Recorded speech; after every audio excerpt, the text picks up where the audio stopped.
नमस्कार साथियों, मैं शंकर सातनकर, सहायक प्राध्यापक आप लोगों का सार्थक पहल की ओर से हार्दिक अभिनंदन करता हूं, स्वागत करता हूं। पिछली वीडियो में जो है हमने भारत के गवर्नर जनरल हमने पढ़ा था। पहला governor general Lord William Bentinck और अंतिम गवर्नर जनरल लॉर्ड कैनिंग। अंतिम गवर्नर जनरल कौन? Lord Canning. हमने लॉर्ड डलहौजी के बारे में पढ़ा था कि उन्होंने व्यक्तिगत की नीति, डॉक्ट्रिन ऑफ लैप्स की नीति लागू की थी और कई राज्यों को उसने हड़प लिया था। इसे शांतिपूर्ण विलय की नीति भी कहा जाता है।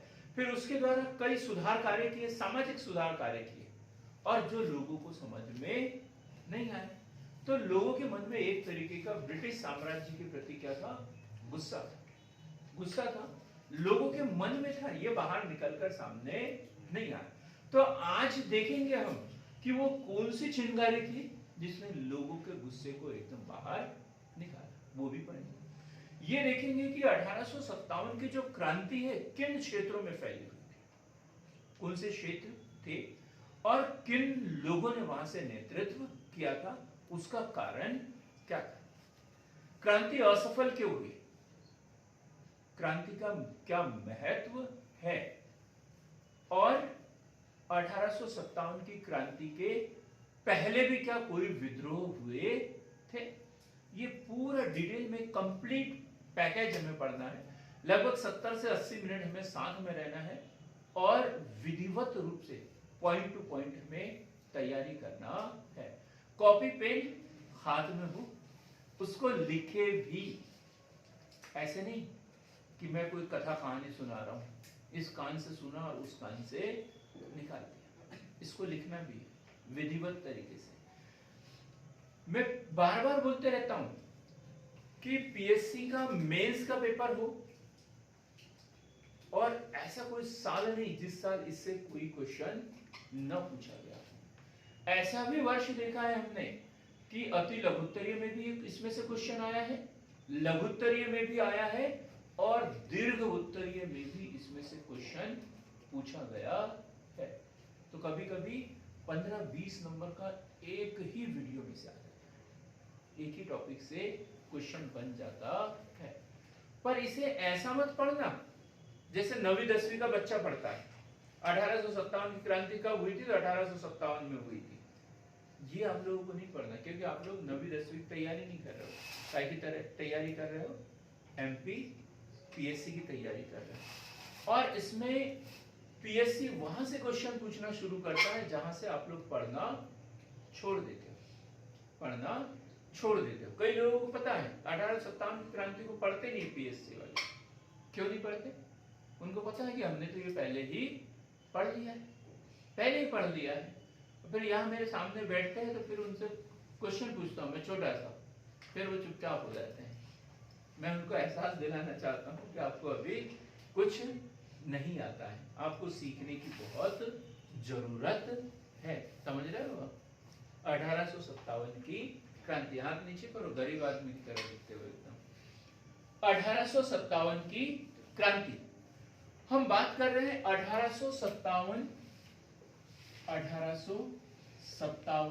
की क्रांति की बात कर रहे हैं और हम पढ़ेंगे इसके पहले जो विद्रोह हुए हैं उसकी प्रकृति क्या है, क्योंकि इसे प्रथम स्वतंत्रता संग्राम कहा गया है, सैनिक विद्रोह कहा गया है, सभ्यता और असभ्यता के विरुद्ध इसे लड़ाई कहा गया है। इससे पहले भी तो हुए, उसके विषय में तो ऐसे कोई ज्यादा कमेंट नहीं आए।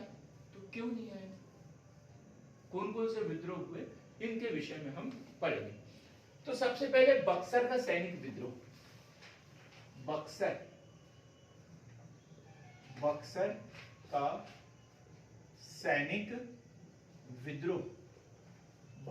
सैनिक विद्रोह और ये हुआ है 1764 में।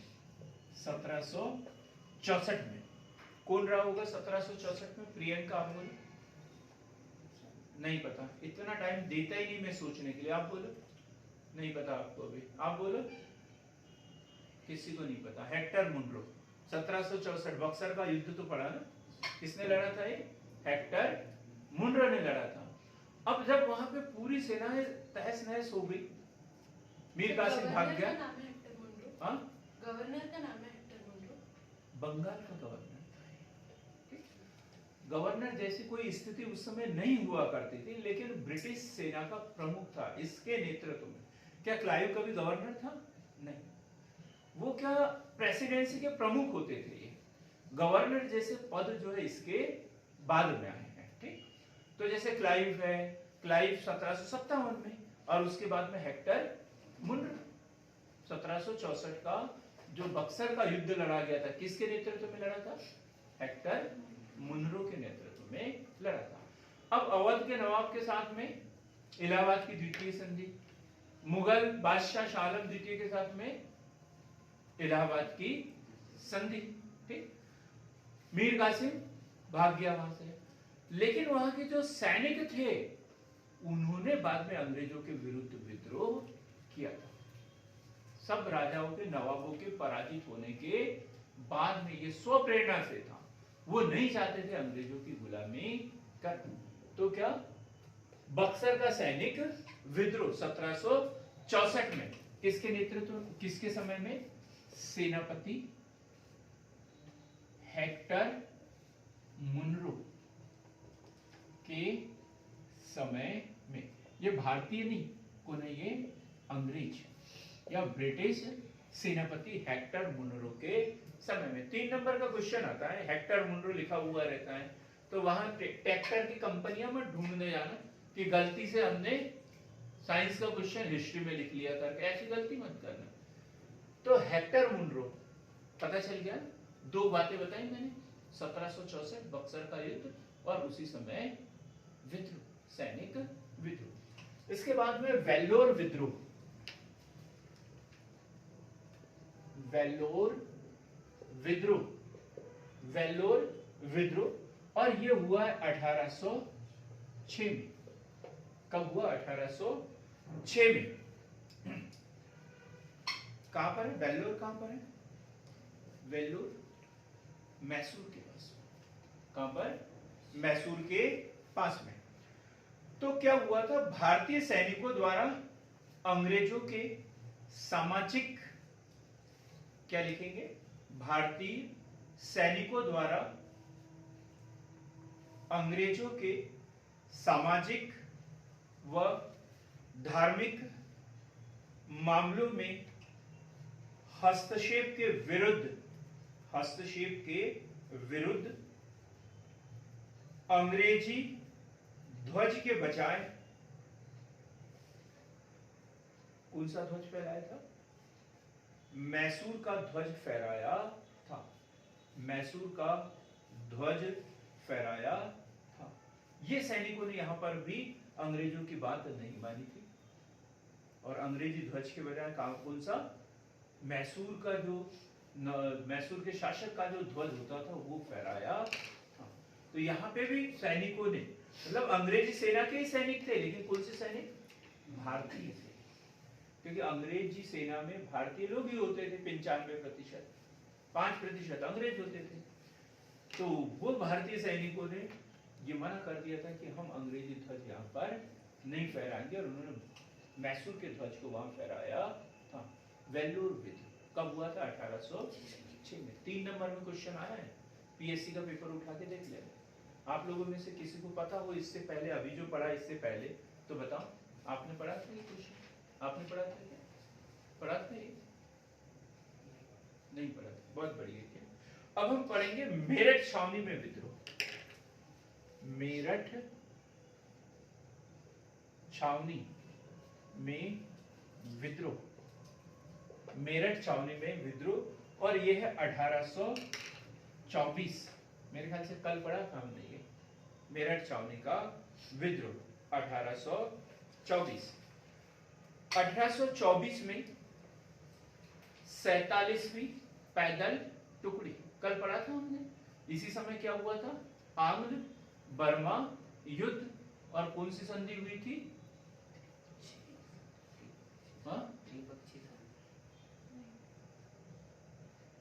पद्मे हो कि अमरीशपुरी? जब भी बोलोगे गलत ही बोलोगे। अंकित आप बताओ कौन सी संधि हुई थी? यांडबू की संधि हमने पढ़ी। तुम लोग गेहूं की रोटी खाया करो यार, गलती करते हो तुम, कंकड़ पत्थर कचरा उठा के खाते रहते हो। कल पढ़ा था अपन ने और याद नहीं है तो गलत बात है ना। तो 1824 में 47वीं पैदल टुकड़ी द्वारा आंग्ल बर्मा युद्ध के समय, आंग्ल बर्मा युद्ध के समय भारतीय सैनिकों द्वारा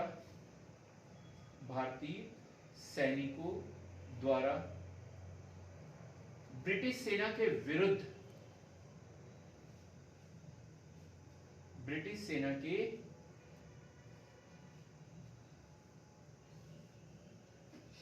विरुद्ध जबरदस्ती युद्ध में घसीटे जाने का विरोध किया। या ब्रिटिश सेना के विरुद्ध नहीं आएगा, ब्रिटिश सेना के साथ, है ना। क्या अंग्रेजों ने क्या किया था? भारतीय सैनिकों को पूछे बगैर ही बर्मा में युद्ध के लिए भेज दिया था। तो भारतीय सैनिकों ने विरोध किया इसका, भाई हम भारत के लिए हैं, विदेश में तो नहीं जा सकते हम लोग, है। और उस समय ये भारत में जो है प्रथाएं परंपराएं जो है बड़ी कठोर होती थी।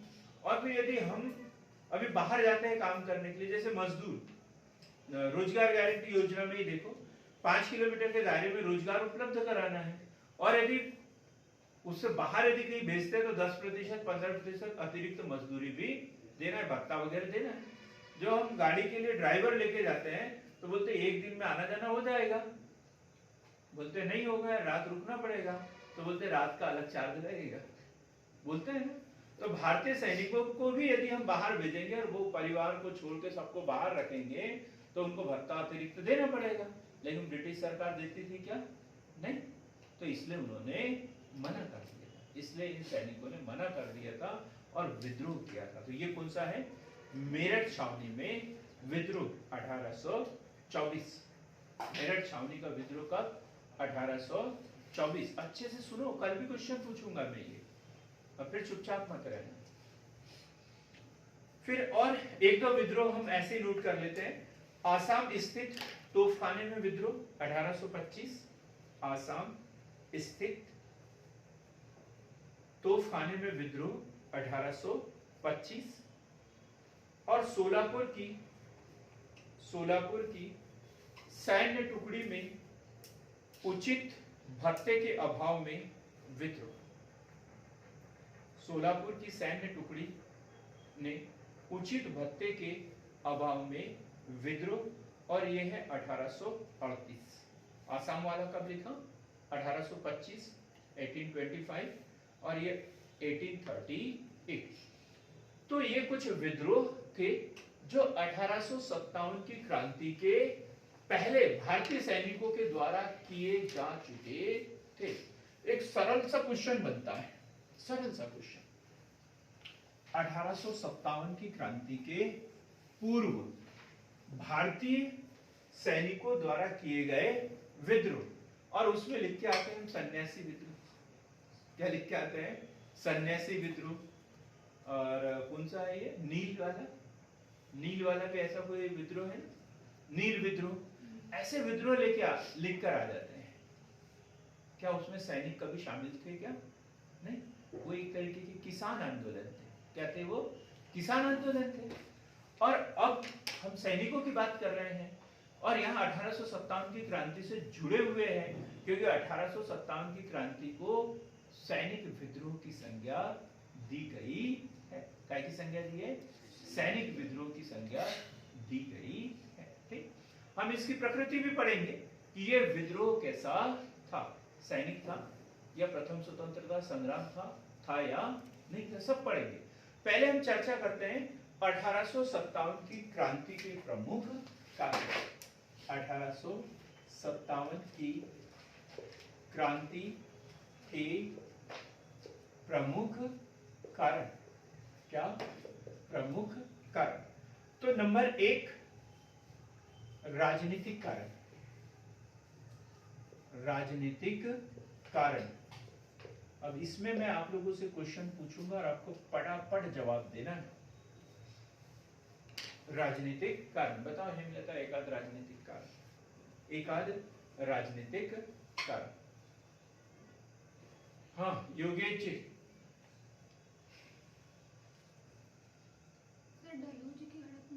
डलहौजी की हड़प नीति, लॉर्ड डलहौजी की हड़प नीति, हमने कल पढ़ लिया इसे। 1856 तक ब्रिटिश साम्राज्य में मिला लिया उन्होंने। सतारा, नागपुर, बांका, संबलपुर, उदयपुर, जयपुर, इन सबको ब्रिटिश साम्राज्य में विलय नीति के अंतर्गत मिला लिया था। और अवध पे कुशासन था, कर्ज नहीं चुकाने के आधार पर हैदराबाद से क्या ले लिया था, बरार ले लिया था। ऐसे ढेर सारे कुछ किए थे उन्होंने।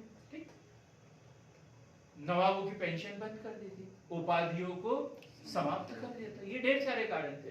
लॉर्ड डलहौजी की हड़प नीति एक लिख ली। एक और इससे महत्वपूर्ण कारण है, मैंने बोला था पीछे टिक के कोई नहीं बैठेगा, वीडियो समाप्त होते तक। सहायक संधि तो मैंने लागू की थी, तो बोलो ना क्या। लॉर्ड वेलेजली, लॉर्ड वेलेजली की सहायक संधि, लॉर्ड वेलेजली की सहायक संधि की नीति। ये लोग क्या करते थे, जब चाहे तब सहायक संधि कर लेते थे, सामने वाले को पंगु कर देते थे, उनका आंतरिक मामलों में दखल देते रहते थे, और इनको जब तोड़ना रहता था तब संधि ये तोड़ देते थे। लेकिन भारतीय राजाओं को ऐसा था क्या, नहीं, उनको तो गुलाम की तरह रखते थे, और ये जब चाहे तब संधि तोड़ देते थे। अब वो पूरा का पूरा टॉपिक लिखना पड़ेगा। हमने पढ़ाया है कि कब किसने सहायक संधि स्वीकार की थी, अभी 3 बार पढ़ा दिया मैंने, लेकिन आप लोगों को अभी तक याद नहीं हुआ होगा। नहीं तो बताओ सबसे पहले किसने संधि स्वीकार की थी, हैदराबाद की कब? 1799 गलत बोले आप, बोले 1798 में हैदराबाद के निजाम और 99 में तंजौर, मैसूर, हाँ। और 1801 1802 पेशवा, 1803 भोसले वगैरह है फिर। ठीक है, तो ये हमें याद रखना है, तभी तो हम लिखेंगे। क्या करते थे इसके तहत, अंग्रेज अधिकारी रेजिडेंट रखना होता था। ये क्वेश्चन पूछा गया रेजिडेंट क्या है करके। तो जो भारतीय शासक सहायक संधि स्वीकार करते थे उन्हें एक सेना रखना था, और उस सेना की देखरेख के लिए एक अंग्रेज अधिकारी रेजिडेंट रखना होता था, और उसका वेतन जो भारतीय शासक को ही वहन करना होता था। और वो देखते थे कि ये किसी के साथ संधि तो नहीं कर रहे, कोई समारोह वगैरह में दूसरे राजाओं को तो नहीं बुला रहे, उनके आंतरिक मामलों में ये हमेशा दखल देते रहता था। तो ये सहायक संधि की नीति, ये दूसरा कारण। फिर है नवाबों की उपाधि समाप्त कर देना, नवाबों की उपाधि व पेंशन समाप्त कर देना, नवाबों की उपाधि व पेंशन समाप्त कर देना। तो देखो नवाबों की उपाधि और पेंशन समाप्त कर देना, ठीक। तो तंजौर और कर्नाटक, ये कल पढ़ा हमने, तंजौर और कर्नाटक के नवाबों की उपाधि समाप्त कर दी थी। और कोई बड़े अच्छे से क्वेश्चन पूछ रहे थे, बड़ा अच्छा लगा आज आप लोग आपस में चर्चा कर रहे थे, हिम्मत तो की, शुरुआत तो की, ऑनलाइन वालों ने शुरुआत की, बड़ी खुशी हुई मुझे। अब उसमें एक क्वेश्चन ये उठा था कि जो पेशवा बाजीराव द्वितीय की पेंशन कब समाप्त की गई, किसके समय में समाप्त की गई। तो हम बात कर रहे 1899 और 1899 लॉर्ड वेलेस्ली, ठीक। 1892-93 कार्नवालिस, क्या 1700, ठीक, 1792-93 कार्नवालिस, ठीक। वॉरेन हेस्टिंग्स भी नाम लिया था किसी ने, तो वॉरेन हेस्टिंग्स के बारे में क्या बताया, 1772 से 1784, ये हमने उसका सन पढ़ाया था। तो ये तो नहीं हो सकते, ये तो नहीं हो सकते। अब हम 1818 की बात कर रहे हैं, लॉर्ड हेस्टिंग्स, कौन है, लॉर्ड हेस्टिंग्स। 1818 आंग्ल तृतीय आंग्ल मराठा युद्ध, तृतीय आंग्ल मराठा युद्ध, और इसमें मराठों के अंतिम रूप से पराजय, पेशवा पद इसमें समाप्त कर दिया था।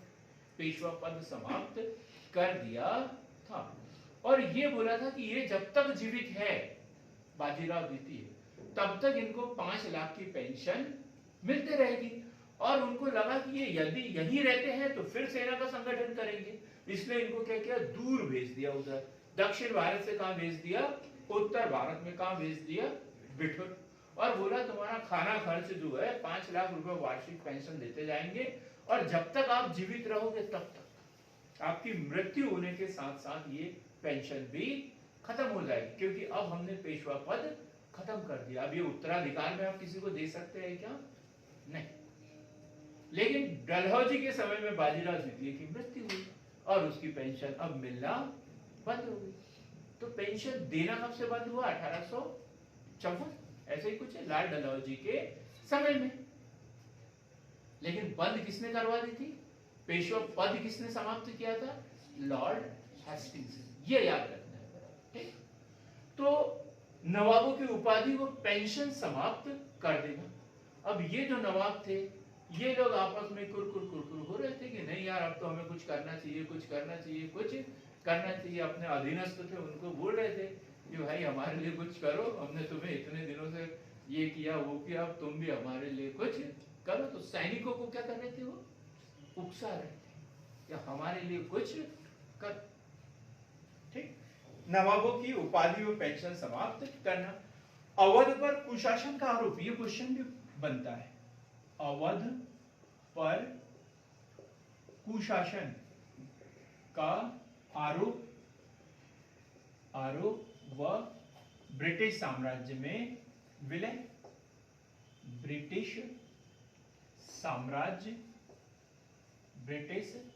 साम्राज्य में विलय। अवध का अंतिम नवाब, हम तो सफर करते हैं, वाजिद अली शाह, तो उनको कुशासन का आरोप लगा, अवध को ब्रिटिश साम्राज्य में मिला दिया गया। अंतिम मुगल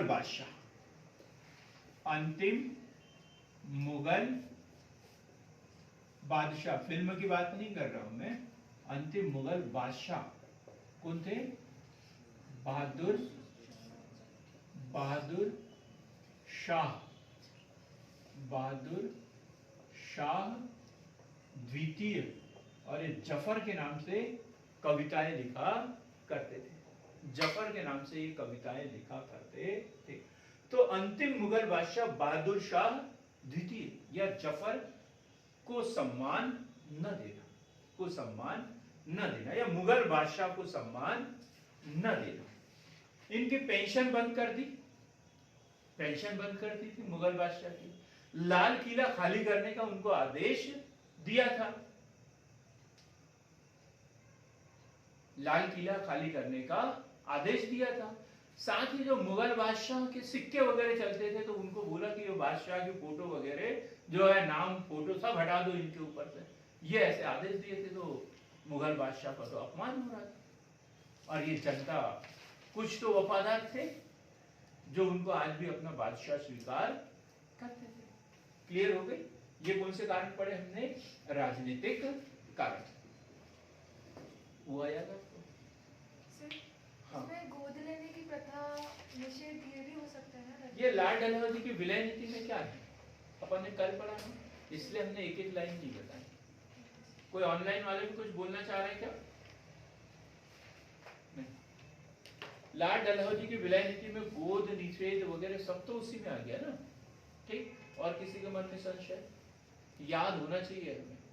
अभी अब हम पढ़ेंगे राजनीतिक कारण के बाद में प्रशासनिक कारण। दूसरा प्रशासनिक कारण।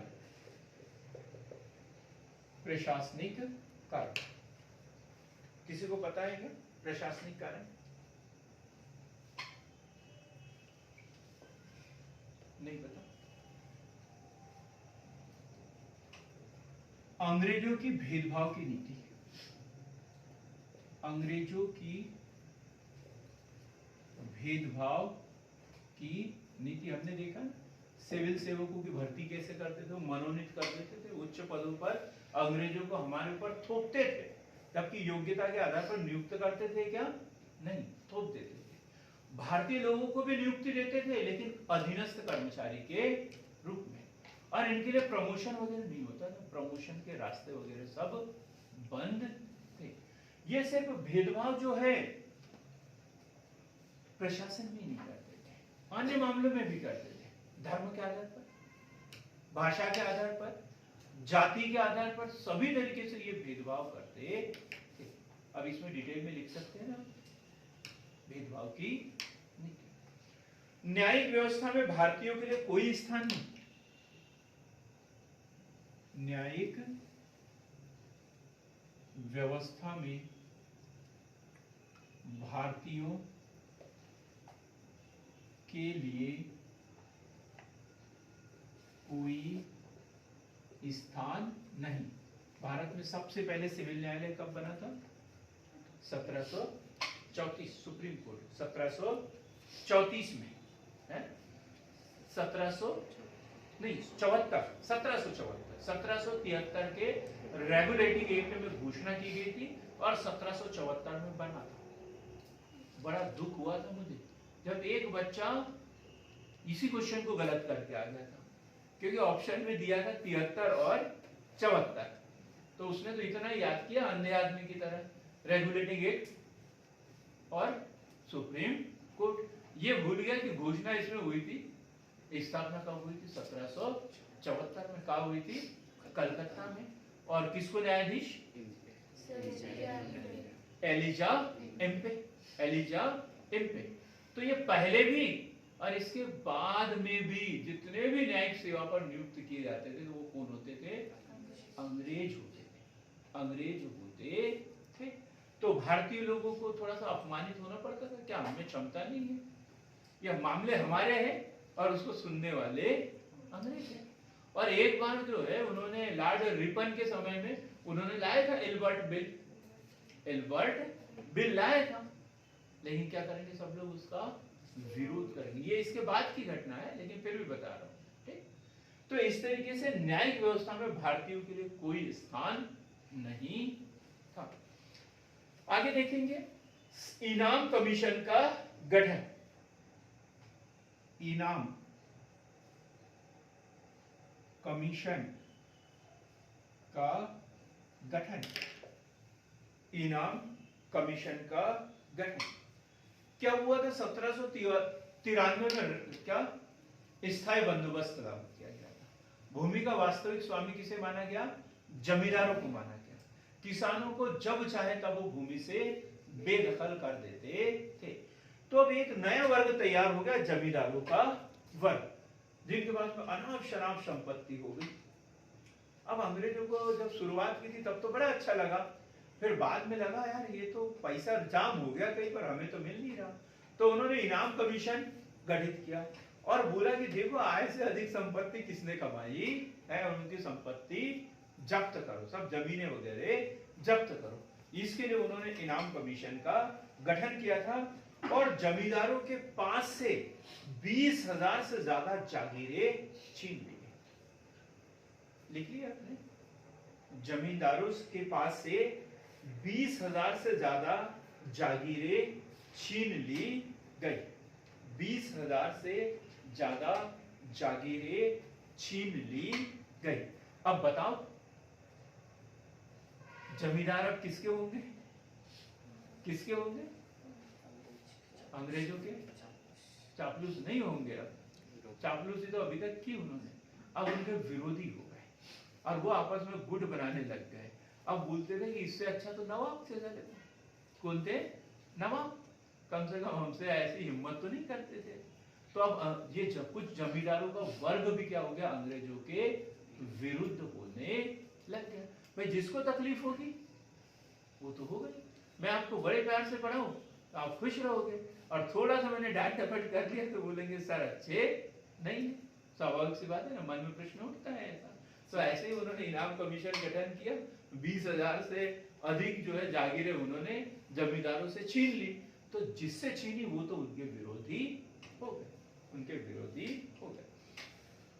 भारतीयों की पदोन्नति के रास्ते बंद होना, भारतीयों के लिए भारतीयों के लिए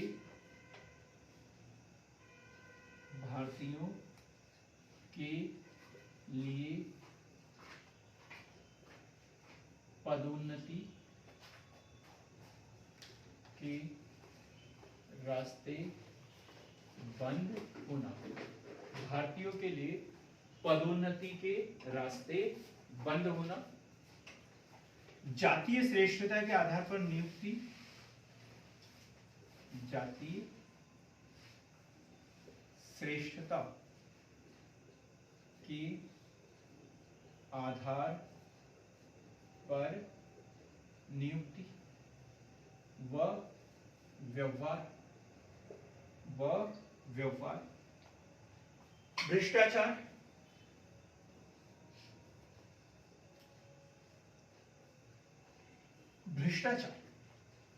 रिश्वत लेना देना, ये सब काम वो लोग करते थे। जैसे अवध को जो वो दुधारू गाय कहते थे। अवध को क्या कहते हैं? अंग्रेजों की दुधारू गाय।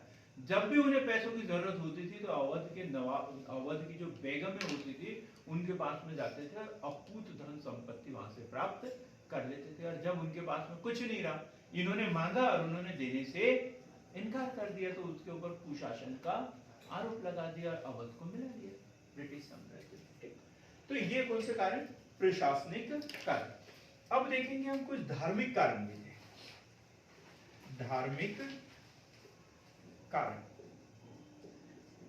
ये 11 नंबर का क्वेश्चन पढ़ रहे हैं और एक एक पार्ट जो है ये 5 नंबर का है और पूरा क्वेश्चन यदि आता है तो कितने नंबर का? 11 नंबर का। धार्मिक कारण, तो सबसे पहले इसमें है 1813 का चार्टर एक्ट। क्या गुनाह कर दिया इसने भाई भारत में आके? 1813 के चार्टर एक्ट ने ईसाई मिशनरियों को भारत में धर्म प्रचार की अनुमति। ईसाई, हाँ बोलिए, हाँ बोलो।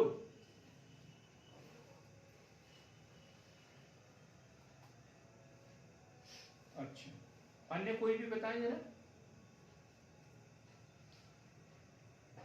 दूसरे कोई भी बोले।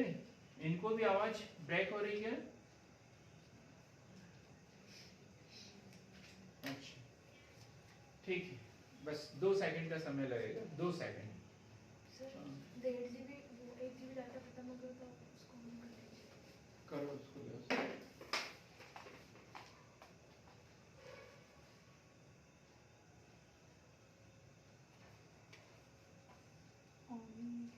सर डाटा तो है अभी खत्म नहीं हुआ। तो एक काम कीजिए, मेरे इसका वो चालू कर दो, वाईफाई चालू कर दो।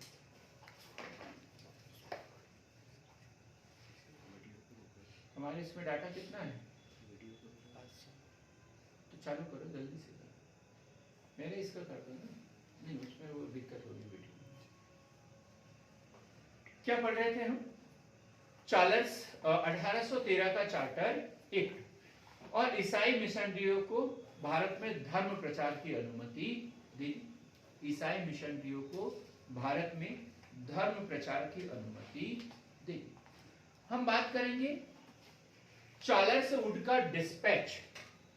इसमें एक और क्वेश्चन, सबसे पहला ईसाई मिशनरी कौन आया था भारत में? प्रियंका बोलो।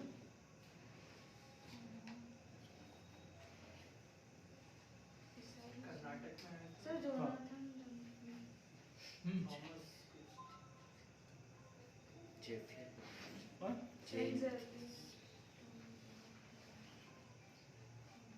पुर्तगालियों के समय में आया था। पुर्तगालियों के समय में आया था। अब क्या नाम है आप बताएं? सेंट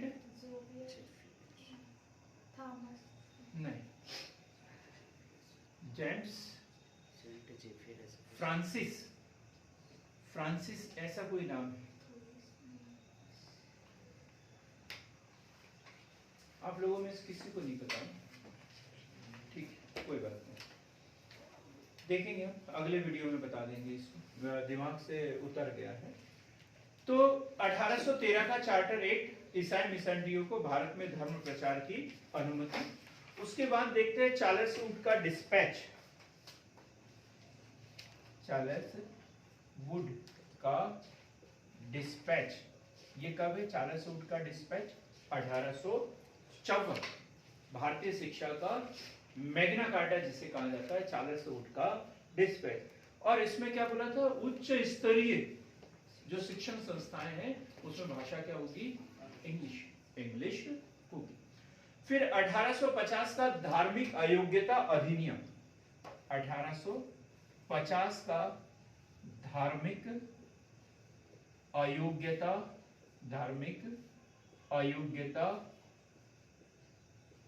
अधिनियम, ठीक। और ये 1856 में लागू हुआ था। फ्रांसिस जेवियर, ठीक, फ्रांसिस जेवियर ये यहां लिखेंगे। इससे पहले ये पहला व्यक्ति था जो ईसाई धर्म का प्रचार करने के लिए भारत में आया था, फ्रांसिस जेवियर। ये क्वेश्चन इंपॉर्टेंट है, कभी भी एग्जाम में पूछा जा सकता है। फ्रांसिस जेवियर यहाँ पे, ठीक। 1850 का धार्मिक अयोग्यता अधिनियम और 1856 में इसे लागू किया था। क्या था धार्मिक अयोग्यता अधिनियम? अगर कोई धर्म परिवर्तन कर लेता है तो पिता की संपत्ति हाँ, से ठीक है, बहुत बढ़िया।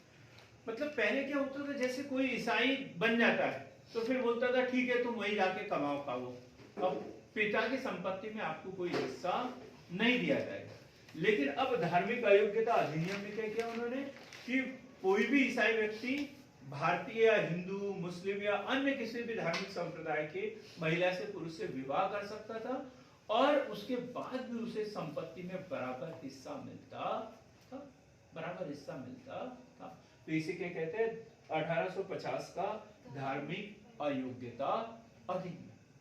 कब लागू किया इसे? 1856 में। शिक्षण संस्थाओं का पाठ्यक्रम, शिक्षण संस्थाओं का पाठ्यक्रम, शिक्षण संस्थाओं का पाठ्यक्रम। अभी तक जो शिक्षण संस्थाएं होती थी वो पूरी धार्मिक आधार पर होती थी हमारे यहाँ, चाहे हिंदू धर्म की हो या मुस्लिम धर्म की हो। और उसमें जो हमारे धार्मिक ग्रंथ वगैरह होते थे उससे संबंधित ही बातें पढ़ाई जाती थी। और अंग्रेजों ने क्या किया? अंग्रेजी भाषा में विज्ञान जैसी या वहां के जो नॉवेल वगैरह है शिक्षाप्रद, वो पढ़ाना यहाँ पर शुरू किया। तो लोगों को ऐसा लगा, स्वाभाविक सी बात है कि हम जैसे गीता है, रामायण है, महाभारत है, ये धार्मिक ग्रंथ इनको हम बड़े सम्मान के साथ में देखते हैं, इनका अपमान हम बर्दाश्त नहीं कर सकते। और इन्होंने क्या बोला, इसमें कोई ज्ञान की बातें नहीं है, इनको अलग रखो। यदि बच्चों को पढ़ाना लिखाना है तो कौन सी शिक्षा देना चाहिए? ब्रिटिश इंग्लिश भाषा में इंग्लिश ग्रंथों को पढ़ाना चाहिए। तब भी कई भारतीय लोग इनके विरोधी हो गए थे। शिक्षण संस्थाओं का पाठ्यक्रम, भारतीय धर्म की आलोचना, भारतीय धर्म की आलोचना, इसका कोई उदाहरण बता सकता है क्या? भारतीय धर्म की आलोचना। मिस्टर इंडिया फिल्म देखी आप लोगों ने? उसमें वो अंग्रेज रहता है, बॉब नाम रहता है, वो बोलता है हाँ इंडियन गॉड मारता भी है। उसका डायलॉग है ये, क्या है? इंडियन गॉड मारता भी है। तो इस तरीके से देखो, ये वो अंग्रेज वो जो एक्टर था वो किसके रोल में दिखाया गया है? उसको अंग्रेज के रोल में दिखाया गया। तो यही बात बताए, भारतीय धर्म की वो आलोचना करते थे, इसकी कमियों को निकालते थे और ईसाई धर्म का प्रचार करते थे कि तुम्हारा धर्म अच्छा नहीं है, तुम तो ईसाई धर्म कबूल कर लो। ढेर सारे प्रलोभन देना उनको, इनको अच्छे से मालूम है, गेहूं चावल ये सब लोग सब देते थे वो, इनको भी दिया था अभी कुछ दिन पहले। ईसाई धर्म का प्रचार, भारतीय धर्म की आलोचना। 1784 का पीट्स इंडिया एक्ट, 1784 का पीट्स इंडिया एक्ट, और इसमें कंट्रोल बोर्ड से 6 सदस्यीय प्रमुख। मैगल्स ने क्या कहा? मैगल्स ने कहा था परमात्मा ने, ये कथन को पूरा लिखेंगे, ठीक है, बोल रहा हूं मैं, समझने लायक कुछ नहीं है, इसे याद करना है कि परमात्मा ने भारत के रूप में, परमात्मा ने भारत के रूप में एक विशाल साम्राज्य ब्रिटेन को प्रदान किया है। क्या? परमात्मा ने भारत के रूप में एक विशाल साम्राज्य ब्रिटेन को प्रदान किया है ताकि ईसाई धर्म की पताका विश्व के एक छोर से दूसरे छोर तक फैलाई जा सके, एक छोर से दूसरे छोर तक फैलाई जा सके। अतः प्रत्येक अंग्रेज को अपनी पूरी शक्ति इस कार्य में लगा देना चाहिए ताकि पूरे भारत को ईसाई बनाया जा सके, पूरे भारत को ईसाई बनाया जा सके। क्लियर हो गई? यहां कौन से कारण पढ़े हमने? धार्मिक कारण। क्वेश्चन आता है 1857 की क्रांति के कारण लिखिए, तो हम अच्छे से 8-10 लाइन लिख सकते हैं, लेकिन यदि इतना सा क्वेश्चन आ जाए 1857 की क्रांति के धार्मिक कारण लिखिए, तो फिर हमारा दिमाग जो है वो बर्फ की तरह जम जाता है, फिर कुछ हरकत उसमें नहीं होती, सोचते रहते हैं। 2 से 3 मिनट यदि हमने सोचा तो 3 मिनट तो हमें उत्तर लिखने के लिए समय ही दिया है ईश्वर ने, और वो भी हम गवा देते हैं। तो 3 कारण पढ़े हमने, राजनीतिक कारण, प्रशासनिक कारण और धार्मिक कारण। 11 नंबर का क्वेश्चन आएगा तो एक साथ पूछेंगे, और यदि 3 नंबर का क्वेश्चन आए, 5 नंबर का क्वेश्चन आए, तो फिर अलग अलग ये उत्तर पूछे जाएंगे। अब हम पढ़ेंगे सामाजिक कारण। अब हम पढ़ेंगे सामाजिक कारण। बताओ जरा, कोई बता दो कौन कौन से सामाजिक कारण है प्रमुख?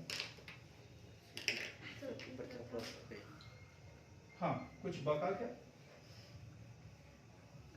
हाँ बोलो ना, सामाजिक कारण में क्या बताएं? सती प्रथा पर प्रतिबंध। सामाजिक कारण मतलब अंग्रेजों ने क्या किया था? भारतीय सामाजिक मामलों में दखल देना शुरू कर दिया था। भारतीय तो ये चाहते थे कि अंग्रेज है, जिस काम से आए वो काम करते रहे और हमें हमारे हाल पर छोड़ दो।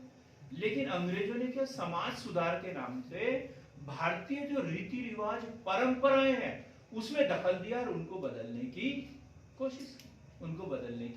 कोशिश की। अब कौन कौन सी परंपराएं हैं ये हमें पहले एक हेडिंग लिखना पड़ेगा, 3 लाइन में भूमिका बनाना पड़ेगा, फिर लिखना पड़ेगा सती प्रथा पर प्रतिबंध। और यदि आपने सीधा सती प्रथा पर प्रतिबंध बोला मतलब नकल की है ना, क्योंकि आपको उसकी भूमिका बनाते नहीं है, भूमिका बनाना पड़ेगा, ठीक। और फिर लिखेंगे हम क्या, जैसे सती प्रथा पर प्रतिबंध कल हमने अच्छे से पढ़ लिया 1829 में बंगाल में, और 1830 में से मद्रास और मुंबई में लागू किया गया। किसके समय में? लॉर्ड विलियम बेंटिक के समय, लॉर्ड विलियम बेंटिक के समय में। फिर है विधवा पुनर्विवाह अधिनियम। विधवा पुनर्विवाह अधिनियम कब?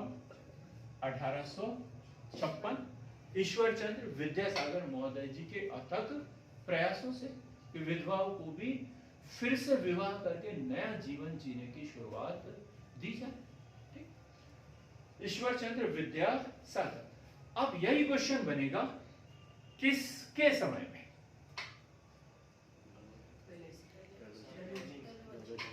डलहौजी, है ना। यदि मैं कोई फिल्म बनाता ना तो मैं शक्ति कपूर बनाता था।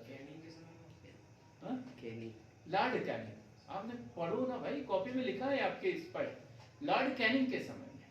क्योंकि 1856 में माना कि लॉर्ड डलहौजी था, लेकिन 1856 में ही लॉर्ड कैनिंग भी आ गया था।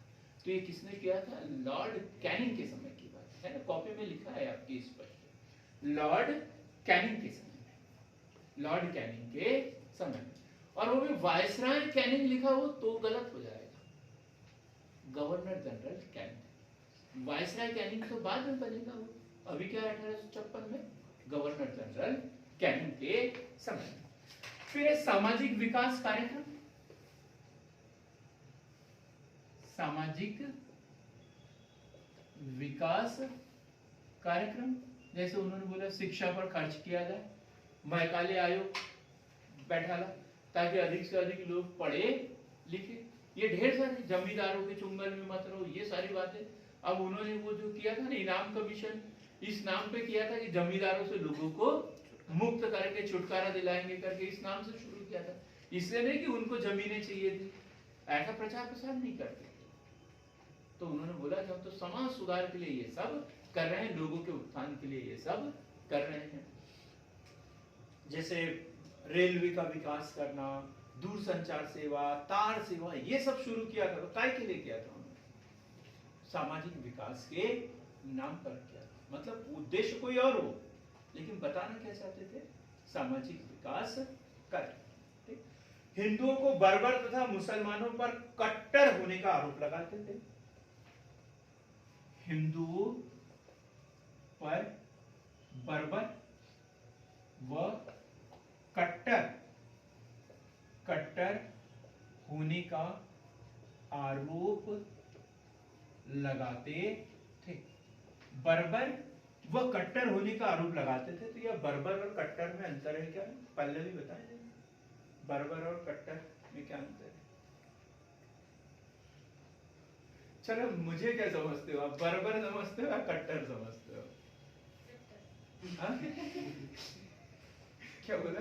कुछ नहीं, कट्टर समझते हो। अच्छा, मुझे लगा कि हम आपको कुछ नहीं समझते, ये तो नहीं बोला। अच्छा, वो आपने दोनों में से एक ऑप्शन चुना, क्योंकि तीसरा ऑप्शन बहुत ही गलत था, कुछ नहीं। तीसरा ऑप्शन कौन सा था? कुछ नहीं। भाई दोनों में से कुछ नहीं समझते ये तो ठीक है। कट्टर मतलब धार्मिक मामलों में बहुत कट्टर थे, निर्दयी थे, ठीक।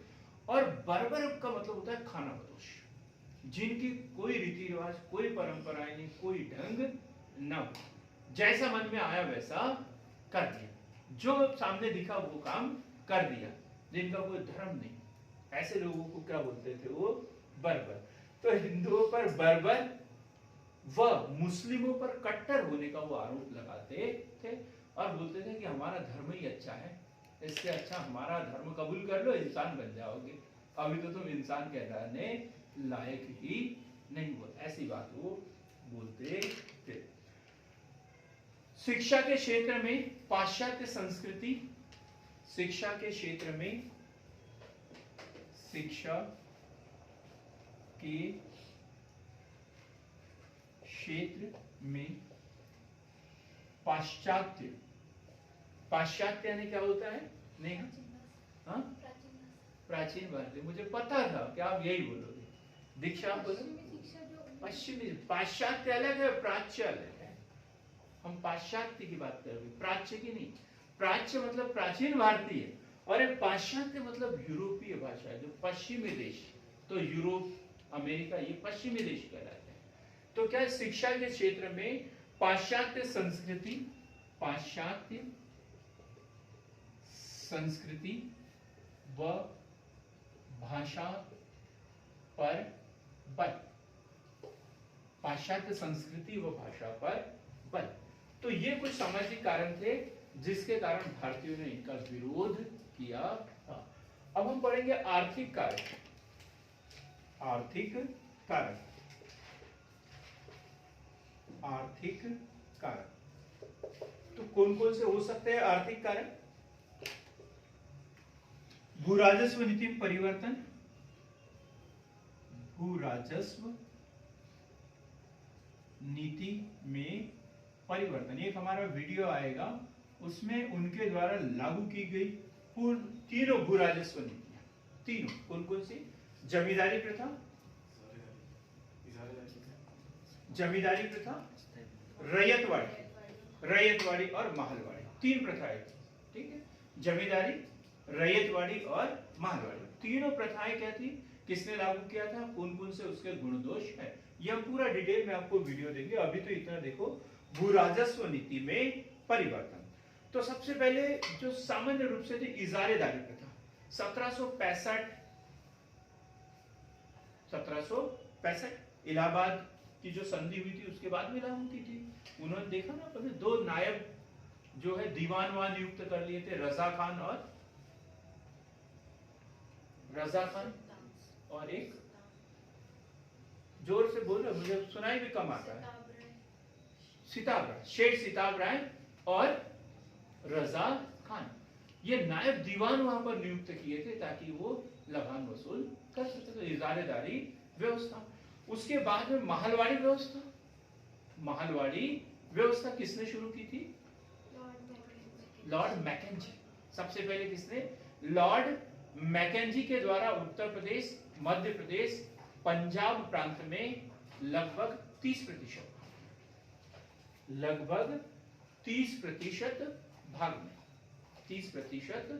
भाग में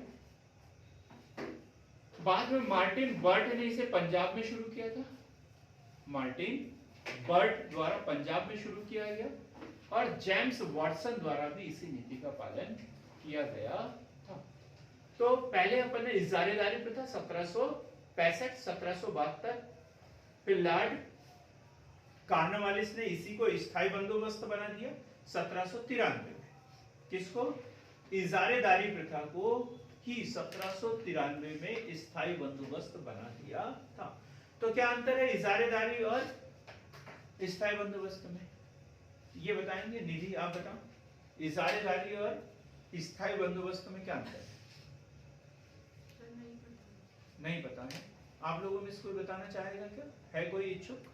सर इजारेदारी प्रथा मतलब उनको टैक्स वसूल करने के लिए दिया जाता था। हाँ। और स्थायी बंदोबस्त में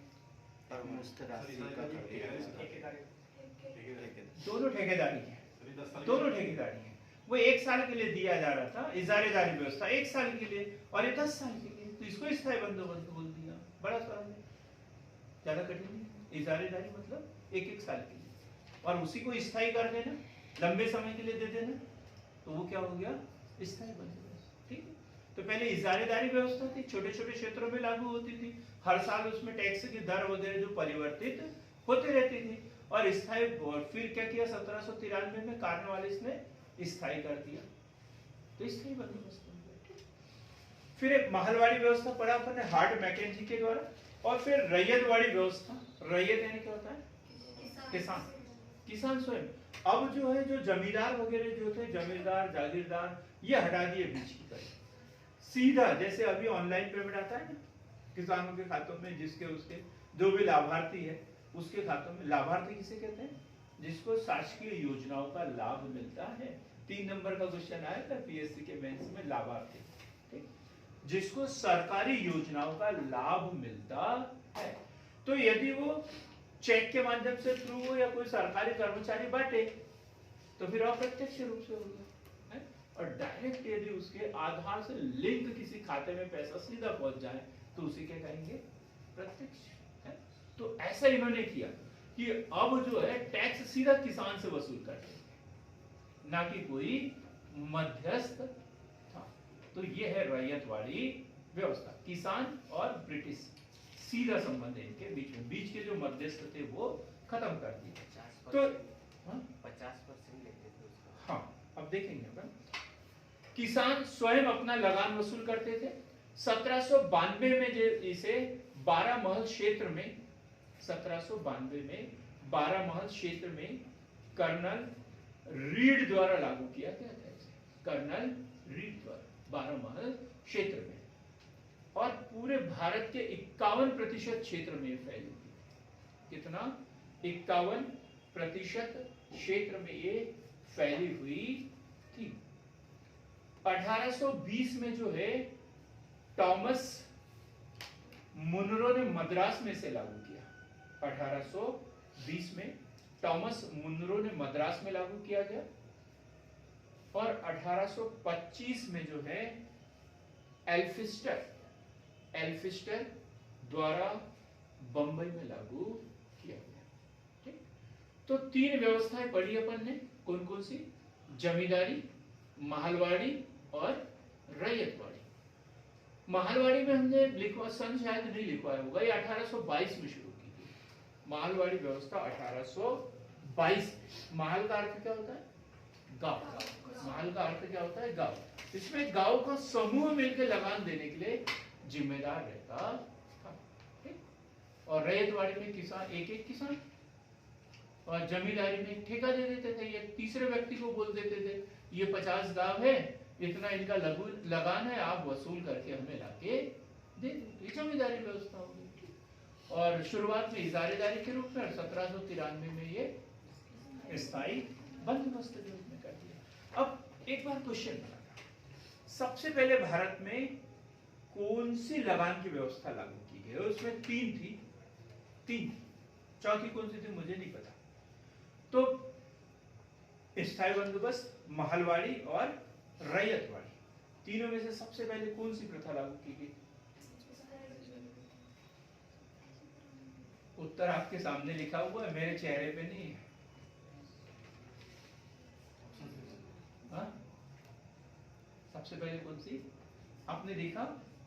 रैयतवाड़ी 1792 में लागू की गई कर्नल रीड द्वारा। स्थायी बंदोबस्त 1793 में और महलवाड़ी 1822 में। तो सबसे पहले कौन सी लागू की गई?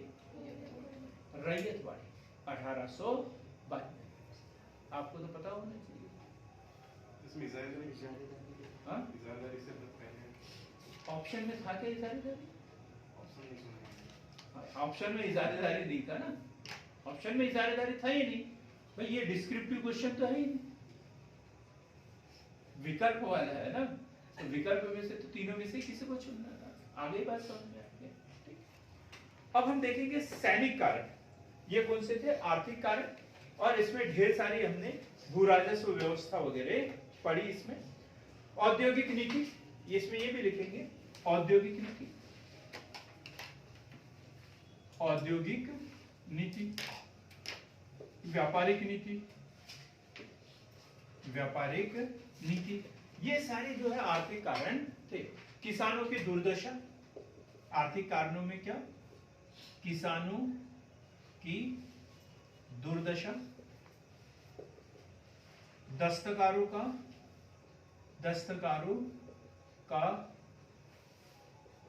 बेरोजगार होना, दस्तकारों का बेरोजगार होना। दस्तकार कलाकार लोग छोटे मोटे काम करते थे, कपड़े वगैरह बुनते थे घरों में, अब क्या मशीनों से बना हुआ माल आने लग गया और इनको भारत का कच्चा माल मिलता ही नहीं था। तो अब इनको कच्चा माल बहुत महंगा मिलता था। अब महंगा माल खरीदेंगे और उससे कोई चीज बनाएंगे तो महंगे में बेचना पड़ेगा, और वहां ब्रिटेन से मशीनों से चमचमाती वस्तु आती थी और वो सस्ते में बिकती थी। तो आप क्या खरीदोगे संजय कुमार? आप हंसा मत करो यार, पहले पूरी हवा निकालते हो मुंह की, उसके बाद कुछ शब्द निकालते हो, शब्द ही निकाल दिया करो पहले। तो दस्तकारों का बेरोजगार होना, ये भी एक कारण था। अब हम पढ़ेंगे सैनिक कारण, ये सबसे महत्वपूर्ण है। सैनिक कारण, कौन से सैनिक कारण थे? श्वेता आप बताएंगे क्या? सैनिक कारण, चर्बी वाले कारतूस को अभी छोड़ देते हैं थोड़ी देर के लिए, वो तात्कालिक कारण में पढ़ेंगे अपने से, है ना?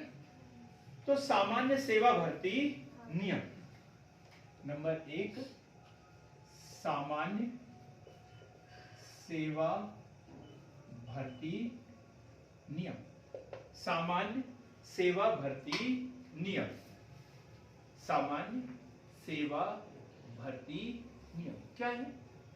जैसे अभी सरकार एक आदेश निकाल देती है कि जहां नियुक्ति करना पड़ेगा वहां जाना पड़ेगा, जहां ट्रांसफर करे वहां जाना पड़ेगा, तो कर्मचारियों को ऐसा लगेगा साला उतना तो वेतन नहीं देते जितना हमको इधर उधर भगाते रहते, होगा ना ऐसा? अब ये उन्होंने यही किया भाई, ये क्या, जैसे बर्मा के समय 1824 में उन्होंने विद्रोह कर दिया था, मेरठ विद्रोह हुआ था 1824 में, कि बर्मा में जाने के लिए तैयार नहीं थे। अब इन्होंने क्या किया, भर्ती नियम में भी संशोधन कर दिया और एक कंडिका जोड़ दी, भाई उन्हीं लोगों को भर्ती किया जाएगा जो इस बात के लिए तैयार रहेंगे कि जहां भेजेंगे वहां जाना पड़ेगा, जिस परिस्थितियों में बोले उस परिस्थितियों में नौकरी करना पड़ेगा। अब इससे लोग नाराज थे, या तो उनकी शर्तें मानो नहीं तो फिर नौकरी नहीं मिलेगी। पापी पेट का सवाल है, काम तो हमें करना ही पड़ेगा। बात क्लियर हो गई ना एकदम। सामान्य सेवा भर्ती नियम। फिर भारतीय सैनिकों को ऊंचे पदों पर नियुक्त न करना। भारतीय सैनिकों को ऊंचे पदों पर नियुक्ति न देना या नियुक्त न करना। ये सिपाही बनते थे, भारतीय लोग जो है वो सिपाही बनते थे, चाहे 7 फीट 7.5 फीट हाइट क्यों न हो, बनेगा क्या हो, सिपाही। और वही एक अंग्रेज आता था 4-5 कंबल ओढ़ के, अब वो कमांडर बन जाता था। तो इनको बड़ा दुख होता था, नहीं सारा हमसे कमजोर आदमी हमारा कमांडर है, हमारा अधिकारी है, और हमें सारी योग्यता होने के बावजूद हम क्या है, सिपाही है। इसमें ढेर सारे कारण है।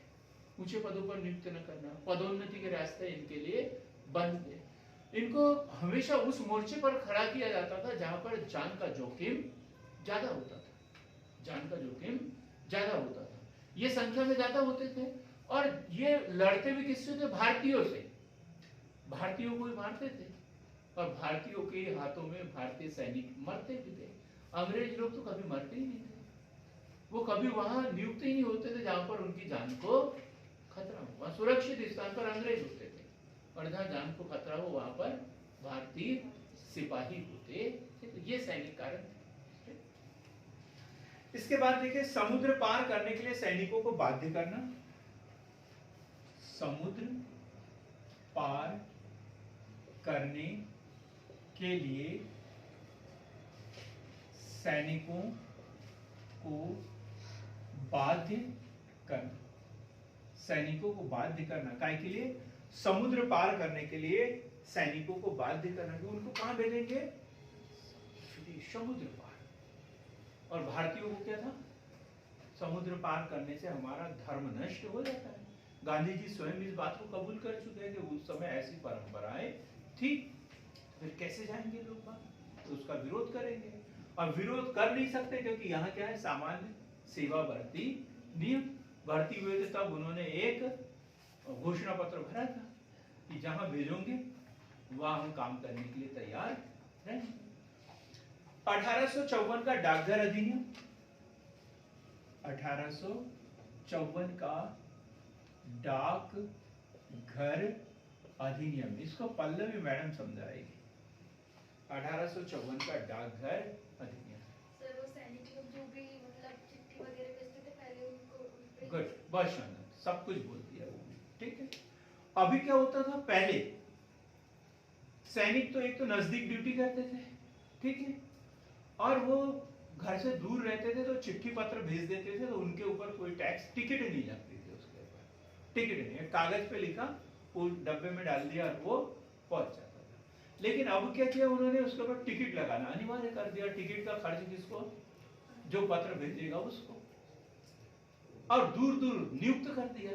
तो दोहरी मार हो गई, एक तो परिवार से दूर कर दिया, और परिवार से यदि हमें कोई चिट्ठी पत्र भेजना है तो उसके ऊपर क्या लगाना है, टिकट लगाना है। भारतीय डाक टिकट का जन्म लॉर्ड डलहौजी को कल पढ़ा अपन ने, है। सर्वप्रथम डाक टिकट भारत में किसने जारी किया था, डलहौजी के द्वारा जारी किया गया था। तो अब टिकट भी लगाना जरूरी था, तो जितने में भी आए लेकिन पैसे तो लगते थे, तो इसलिए भी भारतीयों ने विरोध किया, या तो हमें दूर मत भेजो, और दूर भेज रहे हो तो कम से कम टिकट तो हमसे न। अब हम पढ़ेंगे इसका तात्कालिक कारण। तात्कालिक कारण, तात्कालिक कारण, और वो है चर्बी वाले कारतूस। चर्बी वाले कारतूस हम पढ़ेंगे। इसकी शुरुआती घटनाक्रम पूरा, शुरुआती घटनाक्रम पूरा पढ़ेंगे कि कैसे इसकी शुरुआत हुई और क्या। तो उससे पहले कौन से एयरबेस, और इनको कौन से दे दिए? हाँ, एनफील्ड। पहले एयरबेस होते थे और इनको कौन से दिए? एनफील्ड राइफल इस्तेमाल करने के लिए दिए गए थे। हाँ ठीक है, ब्राउन बेस, एयरबेस, ये राइफल उनको इस्तेमाल करने के लिए दिए जाते थे। और अब कौन सा दिया उनको? एनफील्ड, न्यू एनफील्ड राइफल उन्हें इस्तेमाल करने के लिए दिए गए थे। और एक अफवाह उस समय फैली हुई थी, ये जो राइफल है, जो कारतूस है, इस राइफलों में जो उपयोग होने वाला जो कारतूस है, जिसको इस्तेमाल करने से पहले मुंह से छीलना पड़ता था। आपने देखा ना वो पुरानी जो फिल्में होती है, तो उसमें बम वगैरह फेंकते हैं तो उसके मुंह से क्लिप निकालते हैं पहले और फिर उसको फेंकते हैं। लेकिन ये कारतूस थे, इसको गन में लगाना होता था तो उसको पहले मुंह से छीलना होता था, फिर उसको उसके ऊपर जो सील वगैरह लगी रहती थी, जैसे रस्सी बम हम फोड़ते तो सबसे पहले उसको वो जो कागज है वो हटाते ना उसके ऊपर से, तो वैसे इसका हटाना होता था। और ये किसी ने बोल दिया कि इसमें जो है गाय और सूअर की चर्बी लगी हुई है। गाय हिंदुओं के लिए बहुत पवित्र पहले भी थी, आज भी है। गौ माता हम उसे मानते हैं। दिन की शुरुआत जो होती है गौ माता के दर्शन के साथ में, उनको रोटी खिलाने के साथ में होती है। उस समय भी होती थी और अभी भी होती। जितना हम हिंदू धर्म के लोग गाय से प्रेम करते हैं, जो मुस्लिम लोग हैं वो सूअर से नफरत करते हैं। सूअर से नफरत करते हैं, उसका नाम तक नहीं लेते, किसी को गाली भी नहीं देते तू सूअर है करके। इतनी नफरत मुस्लिम धर्म के लोग करते थे। और अंग्रेजों की नीति क्या थी? फूट डालो और शासन करो। तो उसके तहत उन्होंने ये अफवाह भी फैला दी ऊपर से कि इसमें जो चर्बी है वो गाय और सूअर की मिली हुई है करके। तो ये अफवाह उस समय फैल गई। और 31 जनवरी 1857, 31 जनवरी 1857 बैरकपुर छावनी। बैरकपुर कहां पर है? दमदम और बंगाल में है। इस बंगाल छावनी, वहां पर सबसे पहले ये इस्तेमाल करने के लिए लाया गया था। यहां पर इसकी शुरुआत हुई थी। बैरकपुर छावनी कब? 31 जनवरी 1857। अब हम 28 फरवरी की बात करते हैं। 28 फरवरी 1857 सबसे पहले यहां इस्तेमाल किया गया था एनफील्ड राइफल, लेकिन लोगों को पता नहीं था। धीरे धीरे ये अफवाह उठने लग गई। तो सबसे पहले विरोध कहां पर हुआ? 28 फरवरी 1857 19वीं रेजिमेंट के कमांडर माइकेल ने आदेश दिया। 19वीं रेजिमेंट के कमांडर, क्या नाम उसका?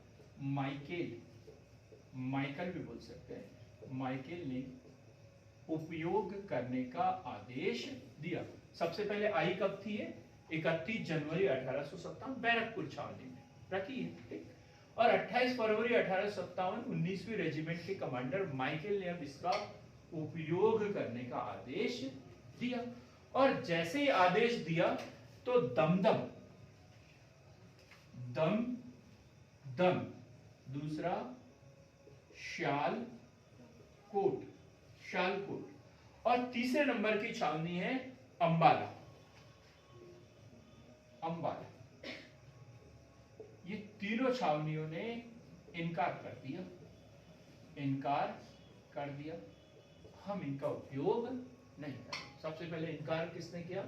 दमदम, शालकोट और अंबाला की छावनी में इन जो एनफील्ड राइफल है इसका इस्तेमाल करने से मना कर दिया। पहले ब्राउन बेस और अब कौन सी राइफल दी? एनफील्ड। तो इनका इस्तेमाल करने से मना कर दिया गया। इसके बाद में बहरामपुर, एक एक पॉइंट हमें नोट करना है। बहरामपुर बहरामपुर में फरवरी 1857, यहां पर भी फरवरी 1857 में यहां पर भी मना कर दिया गया। कहां पर? दमदम, शालकुट, अंबाला, बहरामपुर में मना कर दिया गया। लेकिन हमने इसका नाम क्यों अलग किया भाई? उनके साथ में क्यों नहीं लिखा? क्योंकि उन्होंने तो मना कर दिया, चुपचाप बैठ गए।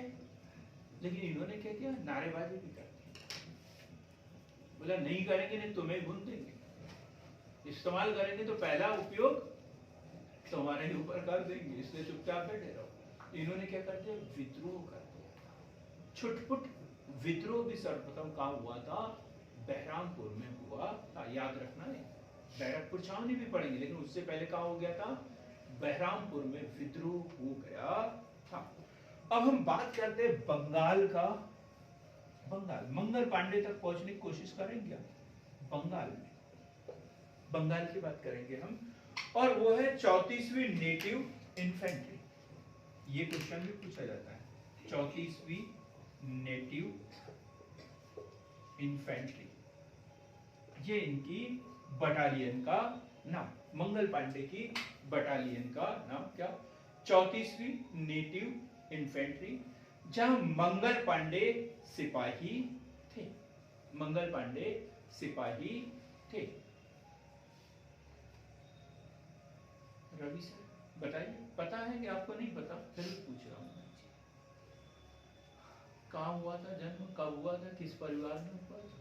मेरा नहीं, मंगल पांडे का। नहीं पता? आप लोगों को भी नहीं पता? अनंत कुमार को हो सकता है। हाँ, इसमें हंसने वाली क्या बात है? जो है तो है। सर मैं बताऊं?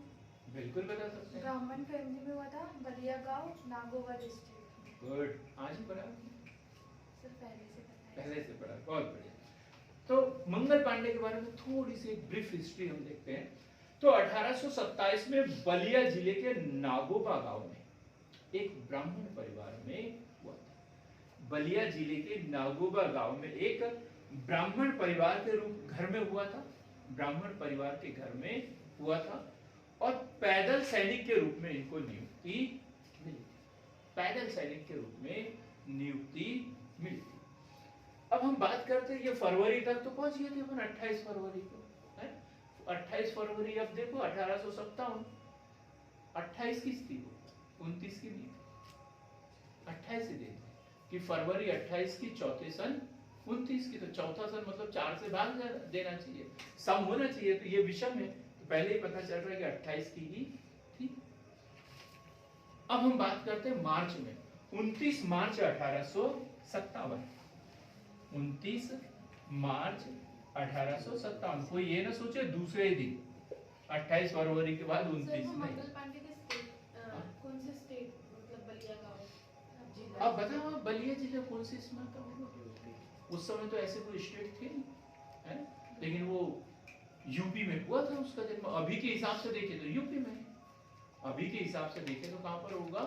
यूपी में, लखनऊ के आसपास के क्षेत्र में। तो अब क्या हुआ? 29 मार्च 1857 को बैरकपुर छावनी में मंगल पांडे ने चर्बी वाले कारतूस के उपयोग से मना कर दिया। बैरकपुर छावनी में मंगल पांडे ने चर्बी वाले कारतूस, चर्बी वाले कारतूस का उपयोग करने से मना कर दिया। उपयोग करने से मना कर दिया। और परिणाम स्वरूप क्या हुआ? सिर्फ इतना ही नहीं किया, जोर जबरदस्ती भी की होगी इनके साथ में। तो उन्होंने क्या किया? सार्जेंट को गोली मार दी। जो जमादार था, जो उनका अधिकारी था वहां पे, लेफ्टिनेंट सार्जेंट को इसने गोली मार दी। सार्जेंट को गोली मार दी और हत्या कर दी उसकी।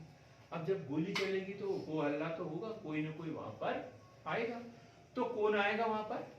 सार्जेंट को गोली मारने के बाद में लेफ्टिनेंट बाघ, लेफ्टिनेंट बाघ वहां पर आया। लेफ्टिनेंट बाघ वहां पर आया और लेफ्टिनेंट बाघ,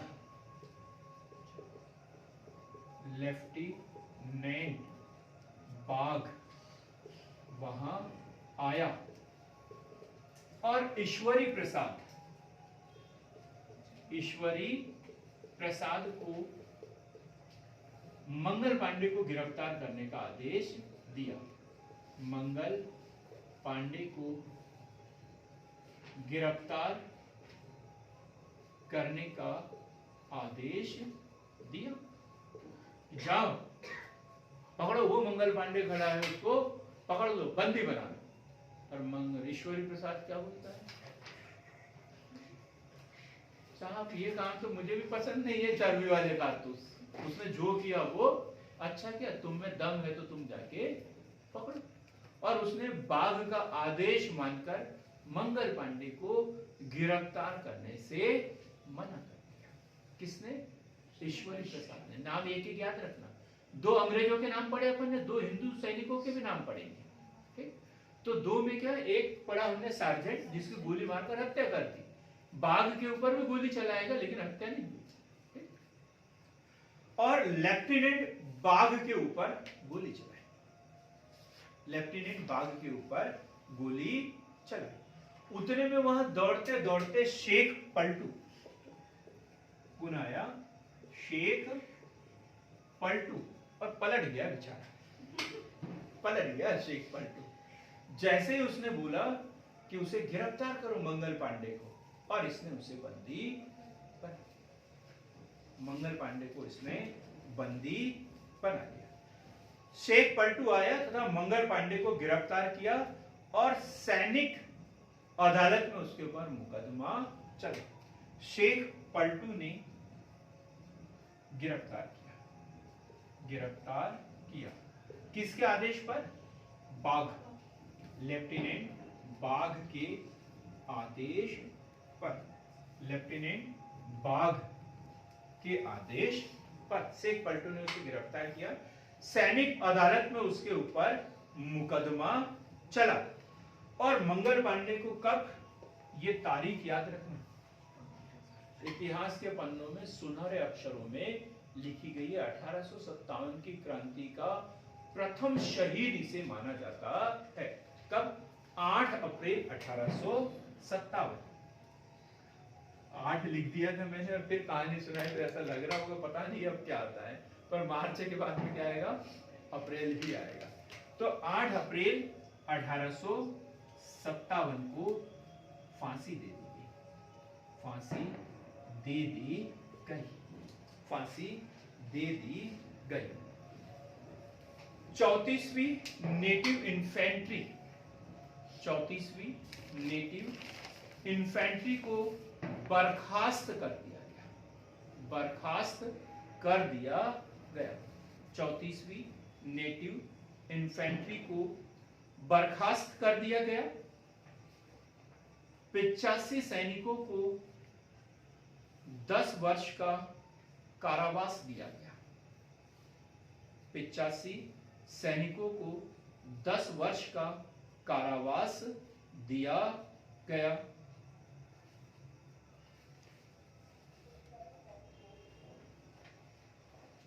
इस घटना के फलस्वरूप, इस घटना के फलस्वरूप